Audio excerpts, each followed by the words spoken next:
BTR गोजोन गोरोबथानि बायदियै सनितपुर आरो बिश्वनाथखौ बिटिआरआव सोसननायनि जि मोनसे दफा आरो जेराव मोनसे बाउन्डारि कमिसन बे कमिसना खामानि मावगासिनो आरो बे कमिसननि रिपर्ट बायदियैनो 60 खान गामि आसामनि गिबि मन्थ्रिया 26 जानुवारि 2023 आव फोसावदोंमोन आरो दिनै 2 नभेम्बर 2023 41 गामि बेयाव सोसननाय जाबाय। दुलाराय बर' फरायसा आफादनि स्पष्ट बाथ्राया बेनो जे आसाम सरकार आरो बाउन्डारि कमिसन जि मोनसे खोथा बायदियै बिथांमोना खामानि मावनांगौमोन, प्रतिश्रुति बायदियै बिथांमोना खामानि मावनांगौमोन।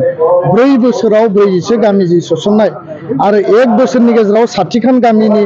घोषणा होनानै 41 गामि सोसननाय, बेखौ लानानै दुलाराय बर' फरायसा आफादा मथे सन्तुष्ट नङा आरो बेखौ लानानै दुलाराय बर' फरायसा आफादा फावसायनायनिबो बाथ्रा गैया। दुलाराय बर' फरायसा आफादनि स्पष्ट मतामतआ जाबाय जिकुनु पर्यायाव जिकुनु परिबेशआव आसाम सरकारा गावनि खोथा बायदि गावनि प्रतिश्रुति मते बिटिआर गोजोन गोरोबथानि मोनफ्रोमबो दफाखौ आखरे आखरे मावफुंनांगोन। दफा मावफुंनाया सोलिगासिनो दङ, जों मावफुङाखै होननानै बुङाखै, खिन्थु बाथ्राया जाहैबाय मा जे मावफुंनो थांनायाव लेहेम खालामदों, बबेबा नङा बबेबा बेखौ स्ल' डाउन खालामनाय जादों आरो बेखायनो राजनितिक खोथा बाथ्राया सरकार लेभेलाव पार्टी लेभेलाव जि सोलिया मानो सोलिथों, किन्तु एकर्ड इमप्लिमेन्टेशननि जि खोथा बुंदों, मैया आल्फानि एकर्ड जादों, बे आल्फानि एकर्डआव अमित शाह भारतनि नखर मन्थ्रि बिथाङा बुंदों जे दारि कमाब्लाबो बेयाव इमप्लिमेन्टेशन जागोन होननानै,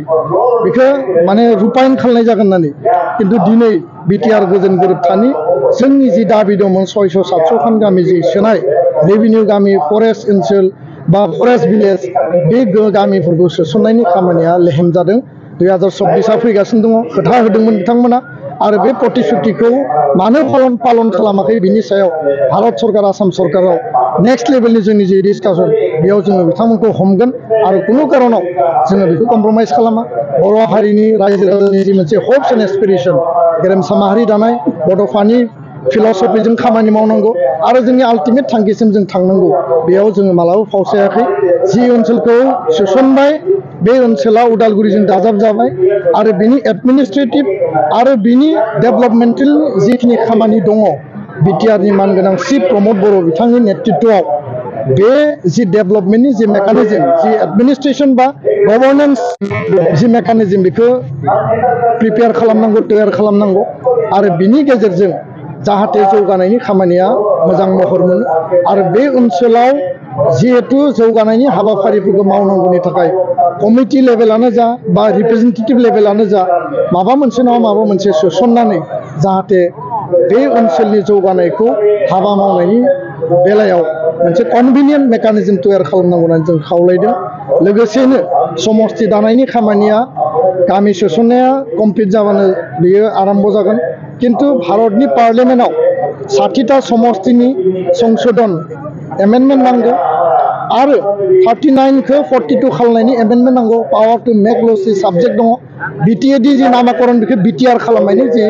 माने एमेन्डमेन्ट बेखौ लाबोनांगौ आरो दिनै नोंथांमोना जिखौ मिथिनो लुबैदों जे स्कुलनि बाथ्रा, स्कुल प्रभिन्सियेलाइज खालामनांगौ, 10टा कलेजखौ खालामबाय, किन्तु जोंनि उद्देश्यआ कलेजावनो थाबथायाखै। जों बुंदों जे LP ME high school higher secondary गासिखौबो खालामनांगोन आरो रिमेनिं कलेजखौबो खालामनांगोन। दा बेखायनो सनितपुर बिश्वनाथआव सिंगल टिचार, जिर' टिचार गोबां दङ, बेखौ खालामनांगौ आरो टेट एपइन्टमेन्ट होनांगौ, इजिएस सेन्टाराव पस्ट क्रिएसन खालामनांगौ। गिबि मन्थ्रि आरो रनज पेगुआ खोथा होदों आरो सानैबो खोथा होनाय बायदि खामानि मावनांगौ आरो जायफोरा टेट पास जानानै दं बिथांमोना टेट एपइन्टमेन्ट मोननायनि थाखाय जायगानि केन्डिडेटआ जायगायाव एपइन्टमेन्ट मोननांगौ, बियो जोंनि दिनैनि स्पिरिट। नङाबा सोरबा एपइन्टमेन्ट लागोन, सोरबा गारनानै खारगोन, बेनि उनाव आरो गोदान खालि जागोन आरो बेखौ रिएडभार्टाइज खालामनांगोन। दा बेखायनो बेखिनि बाथ्राखौ बुंबाय। बयबो बिमा रावजों, गावनि बर' रावजों, बर' मिडियामजों गुन गोनां सोलोंथाइ लानायनि थाखाय रायजो राजाया हाबा मावनांगोन आरो दुलाराय बर' फरायसा आफादखौ सक्तिशालि माने आफाद हिसाबै जिखिनि सुंथानानै मदद होनानै दिनैसिमबो रायजो राजाफ्रा गोसोआव आत्मबिसास लानानै मोनसे मदद होबोदों, बे मददखौ कन्टिनिउ होलांबाय थानांगौ आरो बिनि गेजेरजों सुक्तिनि दफाफोरखौ मावफुंनायाव जों सक्तिशालि भाबै भारत आरो आसाम सरकारखौ प्रेसार होनो हागोन। जों कुनु दल नङा, कुनु जों सरकार नङा, जोंनि खामानिया जाबाय प्रेसार होनांगौ आरो जोङो प्रेसार होनाय खामानियाव एक बिन्दुबो जों फावसायाखै, कुनु कारनाव कम्प्रमाइज खालामनायाव गैया। बिटिआर काउन्सिल आसाम सरकार भारत सरकार 3 टायार मेकानिजमाव एकर्ड इमप्लिमेन्टेशना गभर्नमेन्ट टु गभर्नमेन्ट लेभेलाव सोलिनांगौ आरो जोंनि लेभेला जाबाय रायजो राजानि हप्स एन्ड एसपिरेसनखौ लानानै जोङो बेखौ दाबि खालामगोन आरो बेखौ जोङो मावफुंनायनि थाखाय प्रेसार होगोन। बे बाथ्राया ओरैबायदि स्पष्ट जे आसामाव मोनसे केबिनेट ग्रुप अफ मिनिस्टार मोनसे दानाय जादों committee four group of minister's आरो बिथांमोना 6 जनगोष्ठीया मोनद' हारिया जि एसटि दाबि खालामदों बे दाबि खालामग्राफोरनि जिखिनि बिथांमोननि क्राइटेरिया बिनि सायाव एग्जामिन खालामदों नायबिजिरदों आरो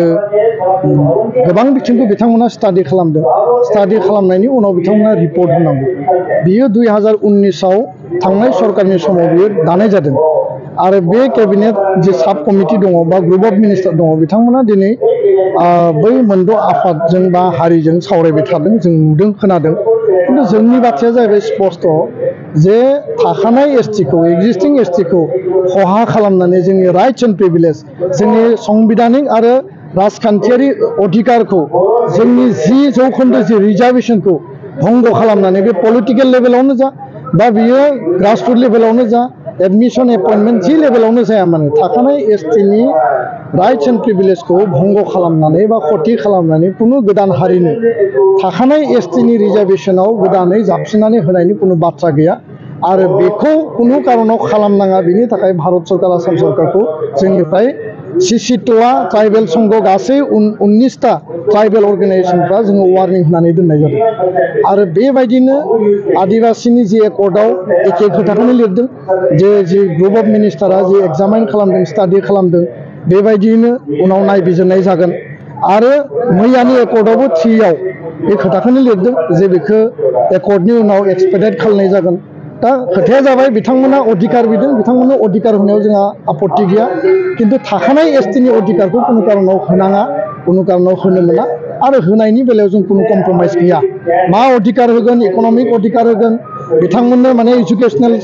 रिजार्भेसन बा स्टेटास होगोन इकनमिक रिजार्भेसन होगोन बे बिथांमोननि बाथ्रा किन्तु जोंनि एक्जिस्टिं ट्राइबेलनि राइट्स एन्ड प्रिभिलेजाव कुनु कारनाव खति जानो मोना कुनु कारनाव बिथांमोनखौ लाबोनो मोना